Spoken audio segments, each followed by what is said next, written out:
bem-vindos a mais uma resenha. Uma resenha de uma vidente. Uma inscrita vidente. Nossa, que pediu. Não estranhe a voz. A Ivy mandou falar isso, porque eu tô com a alergia atacada, gente. Desculpa! Mas vamos lá. Como eu disse, quem pediu foi uma vidente. Foi a Aline Gabriele, segunda resenha que ela pediu. Eu digo vidente por causa que eu já tinha decidido fazer essa resenha. Aí antes de eu gravar, ela veio, você podia fazer a resenha desse livro aqui. Né? Agora você já estragou a surpresa, tudo bem. Pessoal, vou fazer a da coleção Nobres Vigaristas. O primeiro volume é As Mentiras de Locke Lamora. O segundo é Mares de Sangue. E o terceiro é República de Ladrões. Odeio alergia. O quarto livro, pessoal, ele ainda não foi lançado nem em inglês, pra vocês terem uma ideia. Mas já é uma coleção que eu adoro. Sério, tipo, uma cena muito engraçada que teve foi, eu peguei o Locke Lamora, né? Eu chamo de Locke Amora. Peguei As Mentiras de Locke Lamora, li, nossa, que legal, não, gostei muito, gostei do estilo do livro, beleza. Aí toda hora eu ia lá na livraria, não tem próximo, eu vi ele de novo, né, que ele tinha desaparecido, ele apareceu, Locke Lamora, que pena que não tem um segundo, eu vejo esse daqui.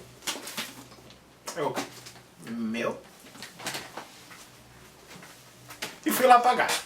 Beleza, pessoal, rolei bastante, vamos pra história. Primeira coisa que eu preciso explicar sobre esse livro.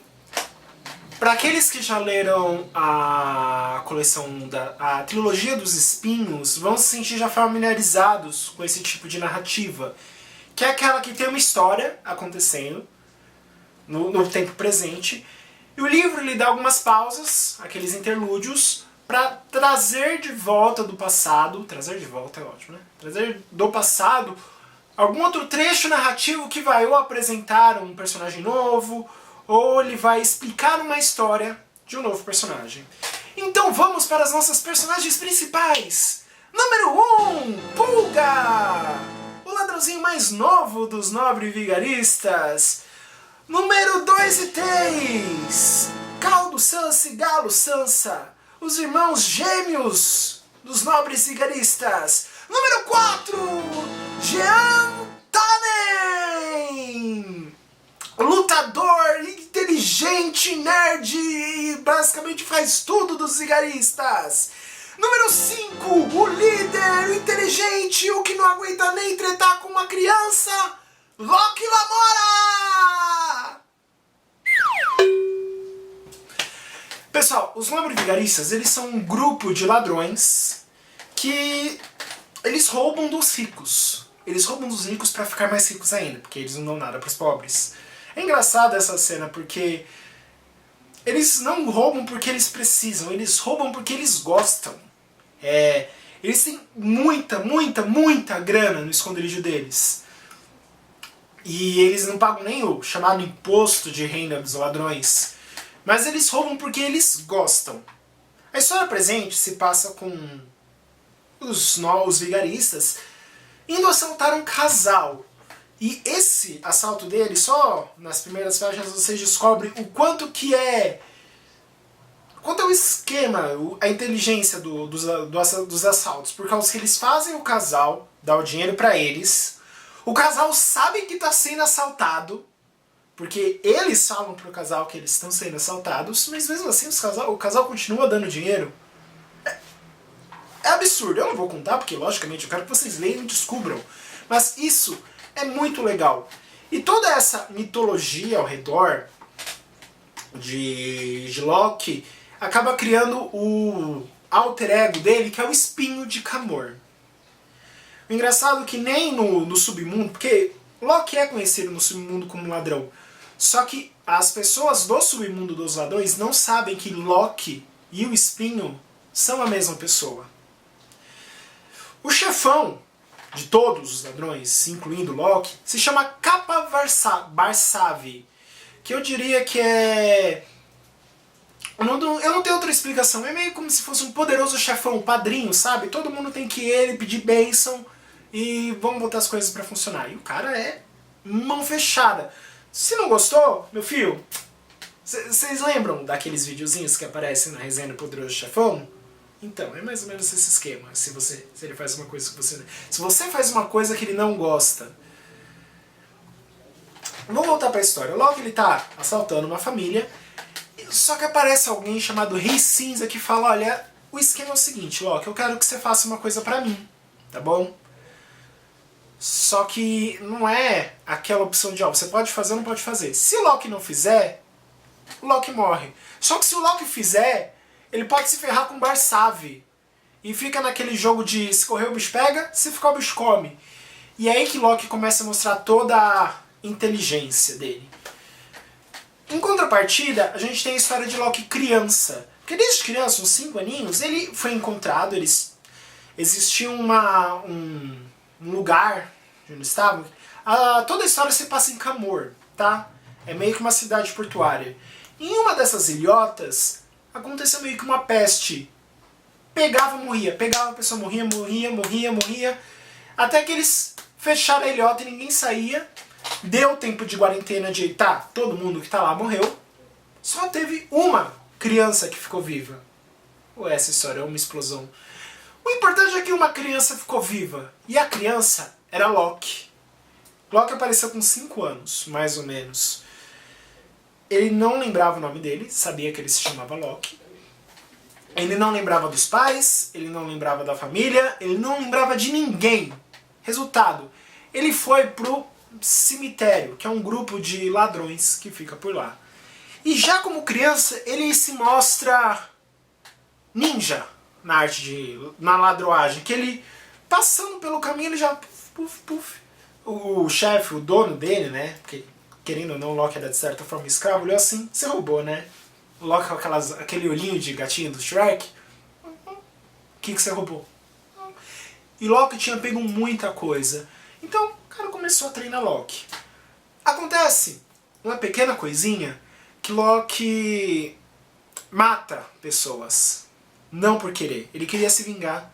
Então ele bola um estratagema. Como criança mesmo, eu acho que na época ele deveria ter uns seus 7 anos já. Como criança ele bola esse estratagema e que ferra muita gente. De forma que era assim. O dono de Loki tinha que se desfazer dele. De 2 a 1. Ou o garoto morria, ou o garoto desaparecia. Que morrer querendo, não, ele ia desaparecer. Como o cara ele não queria se desfazer de Loki, não queria matá-lo, na verdade, ele pensou, esse garoto tem futuro. E assim a gente é inserido para um dos personagens que, da série, é um dos que eu mais gosto, né? Fora Jantanen, que é o Padre Correntes. O Padre Correntes ele é um padre cego, ele fica pedindo esmolas como cego, no templo do deus acorrentado. É acorrentado? Não lembro direito, pessoal. Deixa eu dar uma olhada aqui. Templo!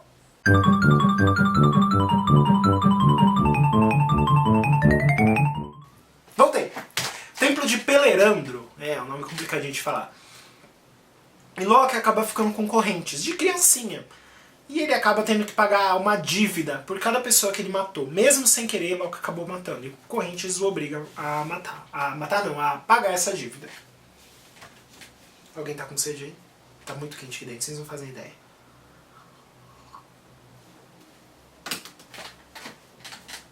Voltando, pessoal. A história do primeiro livro é basicamente essa. De um lado é Loki contando a história dele como criança, como ele foi subindo no grupo de Correntes, que não tinha Pulga na época. Pulga foi entrar depois de Correntes, devido a falecer. Isso não é um spoiler, uma vez que logo no começo do livro você já sabe que Correntes já faleceu.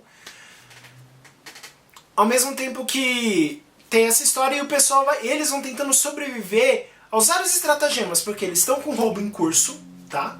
Primeiro, eles estão com roubo em curso. Um roubo que Capa Varsave não pode saber, porque senão eles morrem. Eles têm que obedecer ao Rei Cinza, porque senão o Rei Cinza mata eles, que ele tem o controle de um mago. E um mago... Vocês vão ver aqui que mago você não pode mexer. Que ele mata sem dó nem piedade, você não consegue nem chegar perto deles. Ao mesmo tempo que, se eles obedecerem o Rei Cinza, eles podem não conseguir continuar com o plano, mas eles vão continuar. E se eles obedecerem o Rei Cinza, Capa Barsaavi, além de poder descobrir o plano deles, ele também pode ser descoberto como um agente do Rei Cinza. Nossa, uma zona! E o mais legal é como o Loki ele começa a ludibriar todo mundo. Você entende que Loki ele não é o músculo da equipe, nem galo, nem caldo. Os músculos da equipe mesmo é Jean Tannen, que é um garotinho, gordinho, pelo menos quando ele era criança ele era gordinho. Todo mundo zoa ele, mas ele tem aquela liberação de adrenalina. Ele é muito calmo, só que se deixa ele nervoso, não tem ninguém que aguenta com ele. E o sacerdote, o Padre Correntes, que vocês também vão descobrir que ele não é cego, ele treina Jean de uma forma que o garoto fica absurdo. Absurdo! Ele tem as irmãzinhas gêmeas dele, que vocês vão descobrir no livro. Pessoal, eu sei que eu já usei essa referência, mas esse livro é o que um dos que me colocou na cabeça a expressão Release the Kraken. Que existe algo que acontece aqui que é liberte o Kraken. Que Loki ele vira um porra louca desgraçado e ele fica pior que o Tannen. Ele não mata efetivamente, mas os estratagemas dele ficam um pouquinho mais maléficos. Esse segundo livro aqui, eu também não vou dar spoilers porque é continuação direta, então termina em gancho. Se você puder, pega todos os que lançaram até agora. Esse livro muda um pouquinho, ele já é muito mais no mar, barcos e afins. E o roubo aqui é o mesmo esquema. Todos eles têm um grande roubo no meio, tá? Também eles têm a ver com os magos. Eu posso dizer que dos três, o que eu mais gostei foi... Não foi esse daqui não.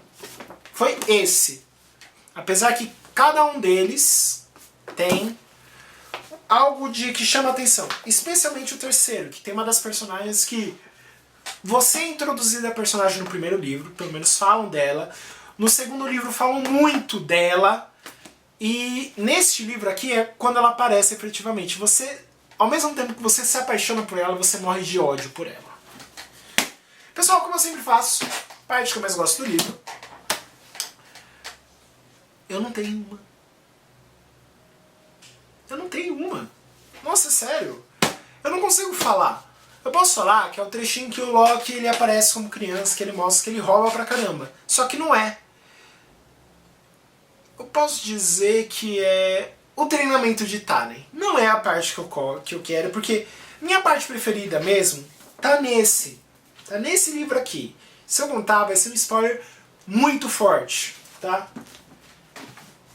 Outra parte que eu gosto muito é uma parte que tá aqui, mas é já na área de Release the Kraken. E o Release the Kraken tá lá pro final do livro, eu também não posso falar. Então eu vou dizer que é o treinamento de Jean. Que ele tá treinando em um trecho que...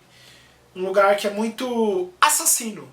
Que tem várias rosas com uns espinhos extremamente afiados. E ele tem que correr por um corredor estreito, estreitíssimo. E se ele se cansar, querer se apoiar, ou qualquer coisinha que ele vacilar, vamos dizer que essas rosas não são muito boazinhas.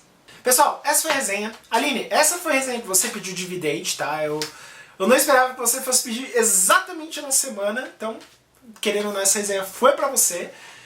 E se vocês gostaram, curte, compartilha aí embaixo, cita alguma outra resenha que vocês querem, mesmo se for uma resenha tipo, pá, em cima da hora que eu já vou fazer e vocês pediram, como foi o caso da Aline, vocês sabem o que eu vou falar, vou dar um feedback e eu vou responder pra vocês.